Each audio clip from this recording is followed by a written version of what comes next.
tangan bergetar gini-gini, nggak bisa berhenti. Terus selama ini sudah berobat kemana? Sudah berobat kemana-mana, udah ke dokter, tusuk jarum, udah kemana-mana banyak udah berobat. Hasilnya gimana? Kagak ada hasilnya. Sekarang baru kesini nih mantu tuh yang ngasih tahu berobat di sini. Didoain gitu, didoain ditaruh ke tangan ke kepala saya. Hasilnya udah ini kenyataannya bisa sembahyang, bisa ngambil wudhu. Kemarin kan nggak bisa. Awalnya saya pikir hanya rematik. Dalam waktu hampir 1 bulan saya merasakan, cuma klimaksnya pada hari itu setelah saya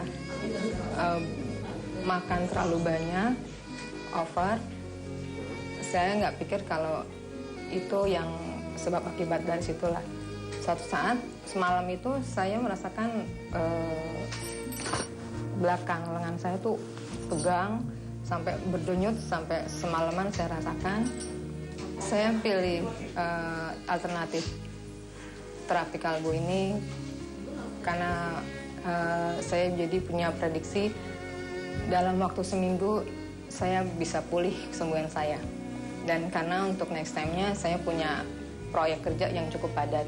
Dan alhamdulillah dalam waktu 3 hari dan saya nggak perlu bolak-balik mesti ke sini ke situ.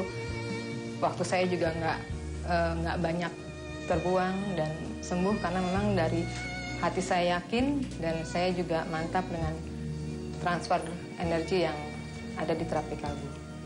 Saya menderita sakit debar-debar di dada yang terasa sampai ke dada kanan dan dada kiri dan sangat mengganggu aktivitas saya. Saya menderita sakitnya cukup lama, 4 bulan. Saya berikhtiar dengan mendatangi medis dan saya udah coba 4 kali ke dokter, dikasih obat, ternyata tidak ada perubahan juga. Suatu hari tanpa sengaja saya menyaksikan acara di JEK TV Medika Natura dan kebetulan saya melihat terapi kolbu dan saya tertarik untuk mendatangi terapi kolbu. Ya, alhamdulillah atas izin dan ridha Allah telah diterapi sebanyak 4 kali oleh Bapak Ustadz Sony. Kesehatan saya berangsur pulih. Saudara-saudara sekalian yang budiman, pada kesempatan yang berbahagia ini, saya ingin mengajak saudara-saudaraku sekalian bersama diri saya untuk lebih mengenal terapi kolbu. Apa sebenarnya terapi kolbu itu? Saudara-saudaraku sekalian, Tuhan telah menciptakan alam semesta beserta isi yang demikian dahsyat. Kadang-kadang kita susah untuk membaca kehebatan alam semesta hasil ciptaan Allah. Namun pada saat kita berusaha untuk masuk di dalam pendalaman kolbu, maka akan terbuka kehebatan daripada rahasia penciptaan alam semesta itu sendiri. Saya akan lebih memfokuskan pembukaan kolbu lewat cara sholat.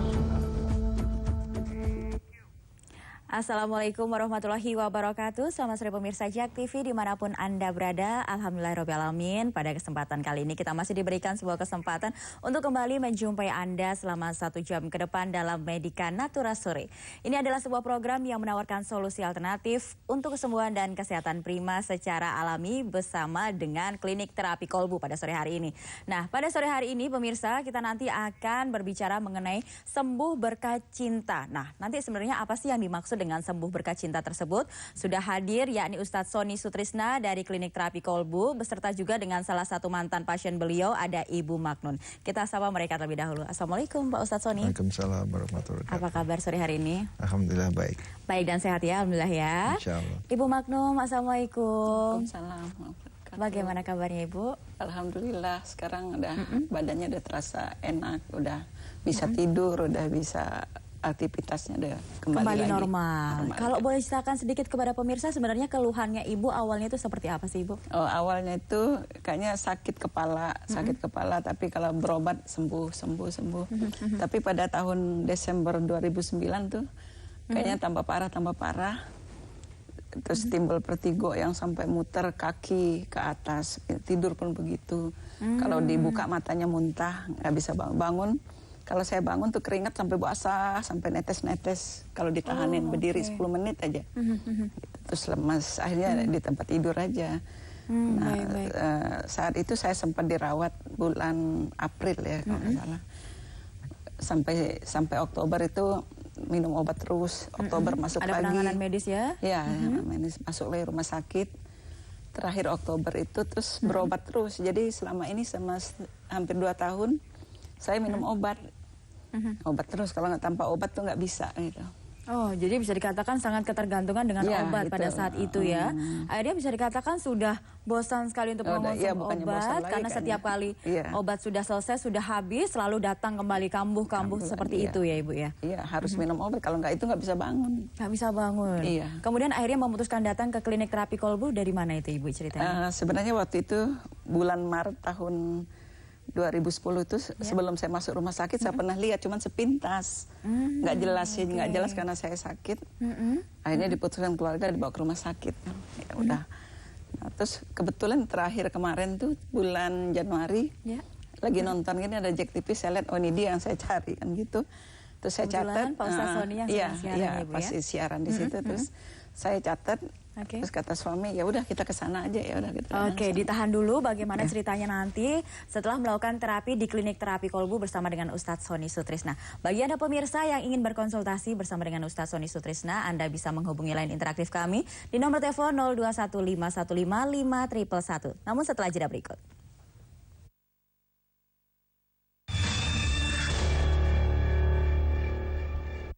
Tegasan, impres tanpa parameter yang jelas kan susah.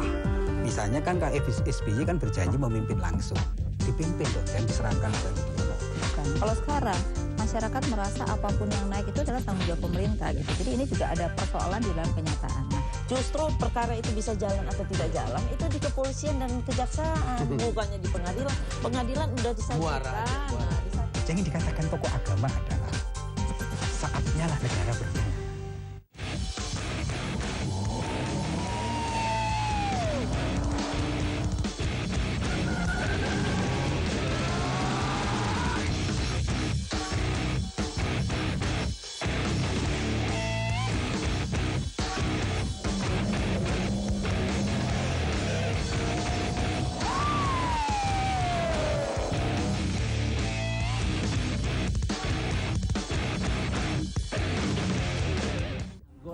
Mengatakan gaji pejabat itu dikurangin untuk kesejahteraan rakyat. Iya. Kayaknya dua-dua ini makmur semua. Iya.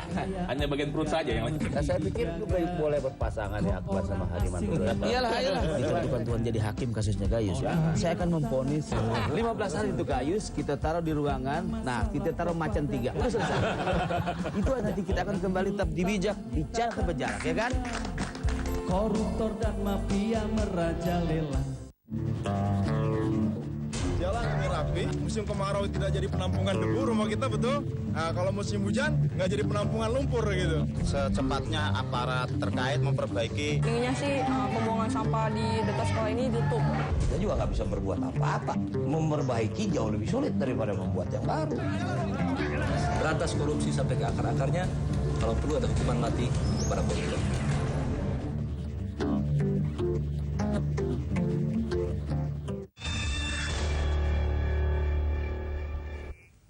Ya pemirsa, Anda masih bersama kami dalam Medika Natura bersama dengan Klinik Terapi Kolbu oleh Ustadz Sony Sutrisna.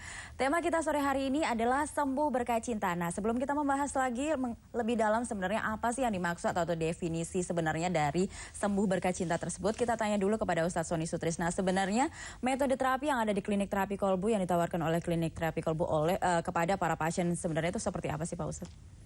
Ya, terima kasih. Ini sesuai dengan tema kita hari ini ya, sembuh berkat cinta. Kayaknya luar biasa ya. Berbunga-bunga pasti yang nonton ya Pak. Insya Allah. Para pemirsa Jak TV yang dimuliakan Allah, berbicara tentang cinta, maka sering sekali kita terjebak oleh suatu pemikiran bahwa cinta itu buta. Padahal sebenarnya kalau kita mau lihat arti cinta dalam arti yang sebenarnya, justru cinta itu sangat terang, bukan buta. Ego yang buta. Nah, disinilah perbedaan antara cinta dengan ego atau dengan nafsu. Sulit bagi seseorang untuk berkata cinta kalau dirinya sendiri masih penuh dengan ego di dalam dirinya. Ego adalah merupakan hasil atau produk dari kotoran hati, yaitu hawa nafsu, iri, dengki, buruk sangka, sombong, dan segala macam. Itulah yang memupuk timbulnya sebuah ego. Kadang-kadang ego suka dibungkus dengan anonim-anonim, inilah cinta, padahal sebenarnya itu hanya sebuah ego. Berbicara tentang cinta, kita bisa melihat suatu perumpamaan. Misalkan bagaimana cintanya air, cintanya bumi, cintanya udara terhadap makhluk hidup misalnya. Atau cintanya seorang ibu kepada putra-putrinya. Artinya apa? Artinya cinta tidak boleh digantolin dengan ego atau dengan kepentingan diri sendiri. Cinta identik dengan keikhlasan. Kalau kita coba lihat di dalam kitab suci Al-Quran, cinta sangat identik dengan Bismillahirrahmanirrahim. Dengan namamu yang maha pengasih lagi maha penyayang. Para pemirsa yang dimuliakan Allah, di dalam kitab suci Al-Quran, Allah berkata, cintai orang lain seperti kau mencintai dirimu sendiri. Artinya apa? Cintai orang lain seperti kau mencintai dirimu sendiri. Sini sepertinya gampang diucapkan, tapi pada saat kita harus melaksanakan ketentuan dari apa yang dikatakan Allah dalam kitab suci tadi, sekali lagi kita terbentur oleh ego kita atau hawa nafsu kita. Nah, inilah yang mengakibatkan seseorang sulit untuk mendapatkan sebuah cinta dalam arti yang sebenarnya, atau melepas cinta dalam arti yang sebenarnya kepada seluruh ciptaan Allah di alam jagat raya ini, tanpa pernah membeda-bedakan siapapun dia, dari kaum apapun dia, dari agama apapun dia. Kenapa? Karena tadi terbentur oleh egonya sendiri atau ego kelompoknya. Maka pada saat seseorang di dalam hidupnya dia terus melakukan perang melawan kotoran-kotoran hati, iri, dengki, buruk sangka, sombong, dan sebagainya, tanpa dia sadari ego dia akan mengecil, sehingga dia akan bisa membedakan mana itu cinta dan mana itu ego. Ternyata para pemirsa, pada saat ego kita mengecil, kotoran-kotoran hati kita pun insya Allah bisa terkendali. Nah, akibatnya pikiran kita menjadi lebih tenang, pikiran kita menjadi lebih lunak, pikiran kita menjadi lebih rileks. Dan insya Allah apabila sebuah hati itu baik, maka baiklah semua, termasuk kesehatannya pun akan menjadi baik.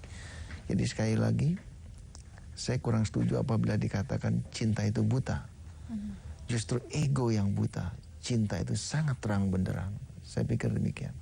Nah, kemudian jika dikorelasikan dengan adanya tema kita sore hari ini mengenai sembuh berkat cinta nih, Pak Ustadz Soni, ini apa kaitannya dengan kesembuhan begitu?